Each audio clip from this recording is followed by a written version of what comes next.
Hello বন্ধুরা, গুলিবে রান্নাঘরে তোমরা সবাই কেমন আছো? আশা করি সবাই ভালো আছে। দেখো আজকে আমি কি কি বাজার করে নিয়ে আসলাম। মাছলি আর কাঁচা লঙ্কা,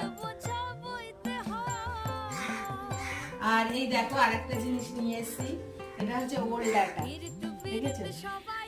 এই দেখো পাতাগুলো দেখেছো কি সুন্দর মুড়ানো মুড়ানো রয়েছে। এই যে একদম কচি পাতা। বন্ধুরা আজকে আমি এইগুলো রান্না করব না, শুধু পাতাটা রান্না করব আর ডাটাগুলো রেখে দেবো। আর কিছু আনিনি বাজার দিয়ে, এইটুখানি এনেছি। চলো তাহলে এইটুখানির দামই 40 টাকা, খালি এই ওল তিনটে ওল ডাটার দামই 40 টাকা। তারপরে দেখো কি মাছ নিয়ে আসলাম। চলো একটু কাছে নিয়ে আসো। এই দেখো এগুলো হচ্ছে বাটা মাছ, জ্যান্ত বাটা। আর এগুলো হচ্ছে চিংড়ি।